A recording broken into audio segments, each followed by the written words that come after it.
그 수행하고 교학이 복잡하지 않다는 겁니다. 그 수행과 교학의 그 이음새가 바로 사띠입니다. 한문으로는 사념초 할 때 이게 바로 념에 해당하는 그러한 말입니다.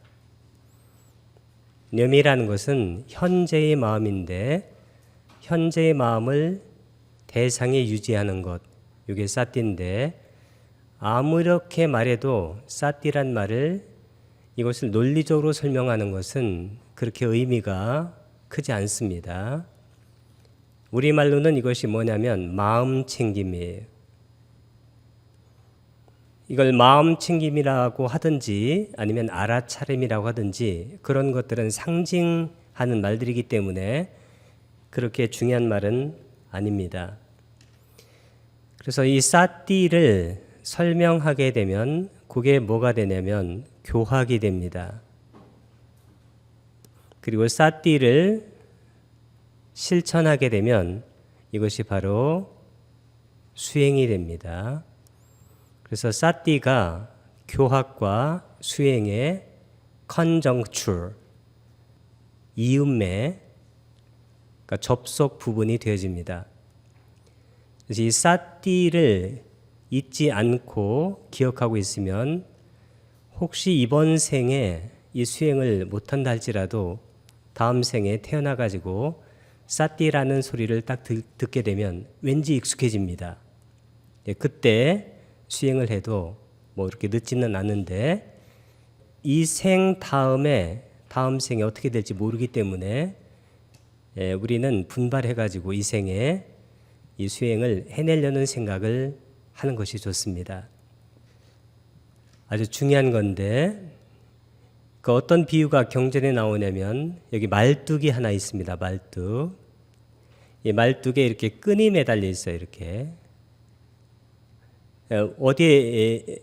끈을 어디에 맸냐면 여기 짐승이 하나 있습니다. 이 짐승 목에다가 끈을 맨 거예요. 이 짐승이 뭐냐면 이게 우리의 마음이에요. 우리 마음은 짐승과 같이 날뜁니다. 이 짐승이 상징하는 것이 마음인데 마음은 항상 대상을 찾아서 밖으로 치달으려고 해요. 그러면 이 말뚝에다가 이 체인을 걸게 되면 이 짐승이 바깥으로 가다가 이 바운더리에서 목에 탁 걸립니다. 그 다음에 이쪽으로 이제 가다가도 걸리고 서쪽으로 가다가도 걸리고 북쪽으로 가다가도 걸립니다. 그럼 어떻게 될까요? 나중에는 갈 데가 없다는 것을 알게 돼요. 그래서 어떻게 될까요? 이 바운더리 안에서 이 짐승이 이제 실제로 놀게 됩니다. 우리 마음도 바깥으로 계속 치달으려고 할 때 여기 곳곳에다가 마음 챙김을 두게 되면 자꾸 가다가 돌아오고 또 가다가 돌아오고 해가지고 나중에는 항상 마음이 곳곳에 그냥 항상 거기서 있게 돼요.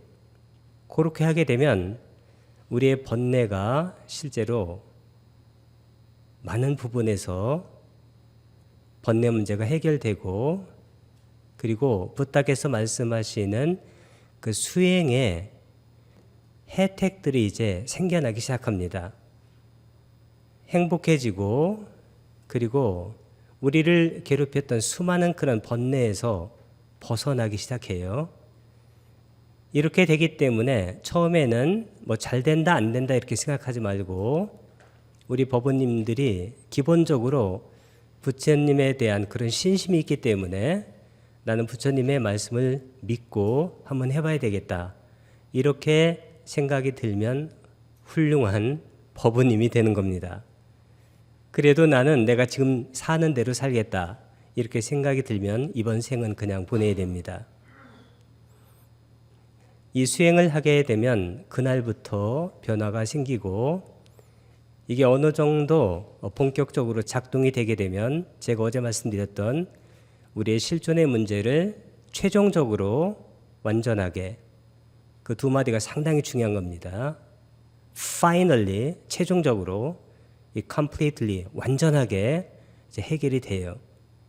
최종적으로 그리고 완전하게 해결되지 않는 것들이 있어요. 그런 것들은 나쁜 건 아닙니다. 그러나 베스트가 아닙니다. 그게. 그런 것은 우리가 우리 삶 전체를 바쳐서 수행하기에는 좀 부족한 것들이기 때문에 이 부처님께서 어떤 수행을 하셨고 그 수행을 어떻게 하는지 조금만 마음을 내서 우리가 공부를 하게 되면 좋은 일이 있을 것 같다는 그런 생각이 들어집니다. 부처님의 방식은 이게 곳곳에 아니면 윗입술 중간, 인중이라고 하는데 이게 사띠를 확립하는 거예요. 사띠는 마음 챙김인데 마음 챙김이 뭐냐면 그 마음을 거기다가 갖다 붙이는 거예요.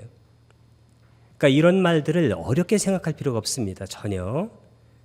약간 어렵다면 이 호흡이라는 대상에 약간 오랫동안 마음을 유지하는 것, 그게 좀 약간 어려운데 그것도 어려운 게 아니에요. 왜냐하면 자꾸 하다 보면 마음이 익숙해지고 그리고 마음이 행복해지기 때문에 여기를 벗어나질 않아요. 그러니까 우리는 실제로 행복하지 않기 때문에 행복하지 않은 일을 계속하는 거예요. 부처님께서 어떤 그 비유를 들으셨냐면 문둥병 환자가 상처를 얻다 지진하면 그 불에다 지져요. 그 보통 사람이 불에다가 이렇게 살을 대게 되면 실제로 그 고통이 이만저만이 아니죠. 근데 그 문둥병 환자는 원래 그 문둥병 때문에 괴로운데 그 괴로움을 더 괴롭게 하는 거예요. 우리가 살아가는 게 바로 그런 모습이에요. 괴로움이 있는데 그 괴로움을 더 괴롭게 만드는 거예요. 잠깐 시원해요, 그게. 근데 그것이 완전하고 최종적인 해답이 아니에요. 완전하고 최종적인 해답은 그 상처를 치유를 해야 돼요. 근데 보통은 치유하려고 하지 않고 그냥 놔두고 그때그때 상처에다가 약간의 자극을 주는 거예요. 그것은 별 의미가 없는 행위입니다. 그래서 마음을 확립하는데 마음이라는 것이 뭐라고 그랬어요? 마음은 정의가 딱 하나입니다. 대상을 아는 것. 그게 마음이에요. 그러니까 마음을 거기다 갖다 대면 대상을 자동적으로 알게 돼 있어요. 호흡에다가 마음을 갖다 대면 돼요. 어려운 게 아니에요, 전혀. 자, 들어올 때는 들어온다고 알고 나갈 때는 나간다고 아는 거예요. 우리 법원님들이 이번 그 수련회에서는 이거 하나만 기억하면 돼요. 사띠가 교학과 수행의 conjuncture, 접속 지점이다. 교학과 수행을 다 커버하고 있다. 그것을 연습하는 방법은 딱 하나 있다. 호흡이 들어가고 나가는 것. 그게 뭐냐면 이 대상이 일어났다가 사라지는 것. 그 사성제를 연습하는 거예요. 고집멸도. 고, 일체가 집, 사무다야 일어나서 멸, 니로다. 그것을 도닦는 것. 막가. 그게 바로 사성제예요. 모든 수행에 거기 정점에 있는 겁니다. 그러니까 이렇게 하면 돼요. 그래서 부처님의 방법은 들숨과 날숨을 다른 보조적인 도움 없이 마음 챙겨 바르게 알아차리는 거예요. 사띠 쌈빠잖아. 잘 안 되는데 당연히 잘 안 되죠. 그 잘 안 되는 그것을 알면 돼요. 잘 안 되는구나. 보통 사람들은 잘 안 되고 되는 것도 몰라요. 잘 안 되는 것을 안다는 것은 반 지점에 도달한 거예요. 그래서 잘 안 되는구나 이것을 아는 것이 굉장히 중요해요. 왜 잘 안 되냐면 이게 어려워서 잘 안 되는 게 아니라 너무 쉬워서 잘 안 돼요. 부처님의 수행법은 딱 하나예요. 단순하고 심오해요. Simple but profound한 거예요. deep한 거예요. 아주 심오한 겁니다. 그래서 참 멋져요. 그 수행법 자체가. 이게 첫 번째입니다. 그래서 이거 조금만 하고 그 다음 거 연습을 하겠습니다. 이제 두 번째 방법을 잠깐 해보겠습니다. 나는 수식법이 잘 맞는다 그러면 수식법을 하게 되면 나중에 자동적으로 1번으로 돌아가게 돼 있어요. 나는 흡호법이 잘 맞는다. 흡보법을 하게 되면 자동적으로 일본으로 돌아가게 되어 있습니다.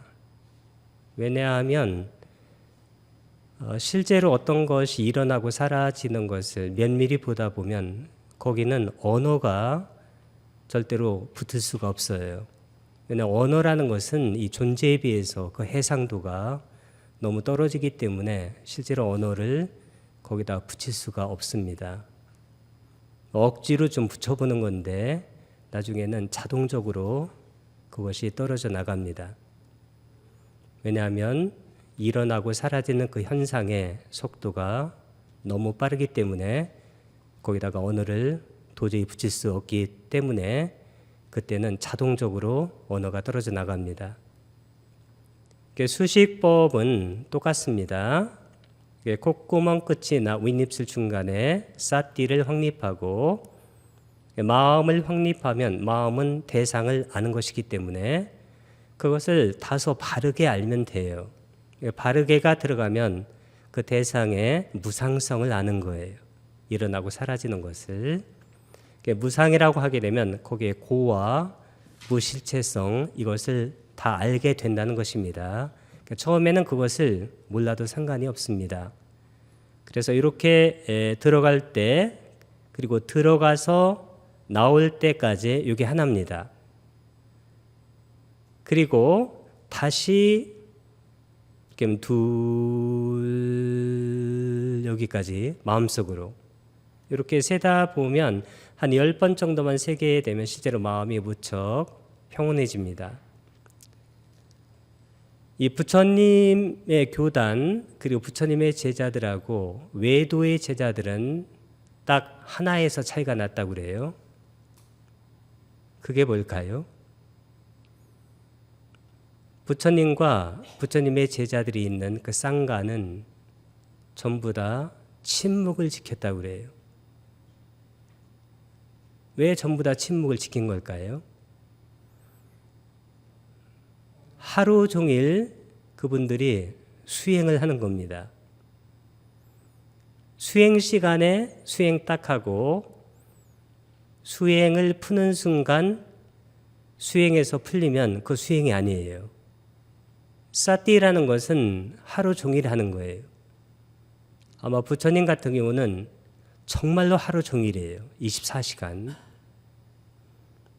그렇기 때문에 부처님도 무척 침묵을 좋아하시고 고요하고 그의 제자들은 말할 것도 없이 부처님이 이렇게 딱 뜨면 외도들이 침묵을 좋아하는 어떤 분이 오셨다고 이렇게 표현할 정도로 정말로 그런 표현이 경에 보면 많이 나와요. 저는 정말로 뭘 제대로 알고 싶어가지고 경을 다 읽어봤어요.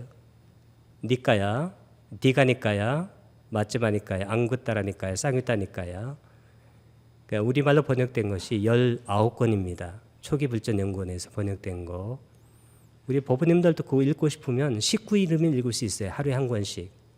그러니까 우리말을 읽을 수 있으면 돼요. 거기에 욕심을 내게 되면 19일 동안 못 읽어요. 내가 여기서 뭐 심오한 것을 찾아내겠다. 그런 생각을 하지 말고 그냥 우리 글을 읽을 수 있으니까 소설 읽듯이 그렇게 읽으면 돼요.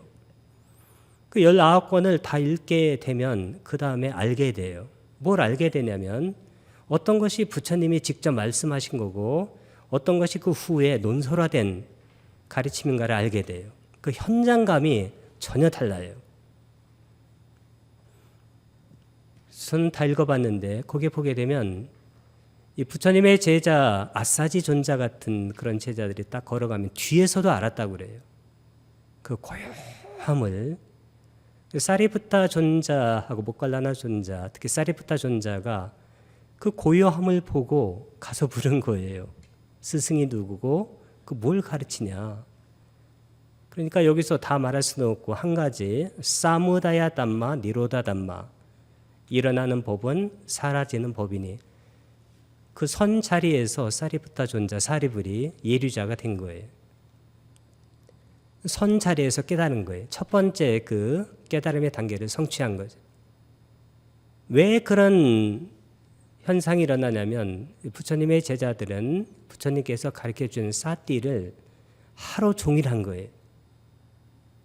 탁발을 나가서도 꼭 명상을 하고 그 음식을 받아요. 그리고 축복을 해줘요. 그러면 그 음식을 보시한 그분에게 공덕이 정말로 무량하게 커지는 그런 그 표현들이 참 많이 나와요. 그래서 부처님의 제자들은 사띠를 하루 종일 수행했다. 그리고 명상이라는 것은 앉아서 하는 게 아니에요. 선정도 앉아서 닦는 게 아니에요. 그것은 초보자들이 하는 거예요. 나중에는 앉거나 서거나 아무 상관이 없습니다. 그 선정의 요소, 자난가, 선지, 그 자난가가 실제로 사선정의 자난가가 서 있을 때도 있으면 그게 사선정이에요.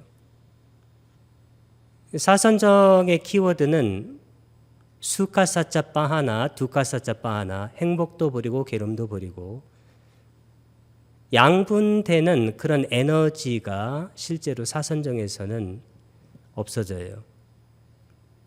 그 얘기는 균형이 완벽하게 잡혀있는 상태의 마음이 뿌빼와 소마나사, 도마나사, 아탕가마 아울러 그 이전에 이미 기쁨과 슬픔을 소멸했으므로 그런 우리 마음을 양쪽으로 끌어가는 그 에너지의 흐름이 실제로 사선정에서는 없어지기 시작합니다. 그래서 우페카 사띠 파레수띵 평정으로 인한 사띠 마음 챙김이 파레수띵 청정해진 거기서 마음 챙김만 얘기했지만 그 마음 챙김 이후에 6가지를 다 말씀하는 거예요.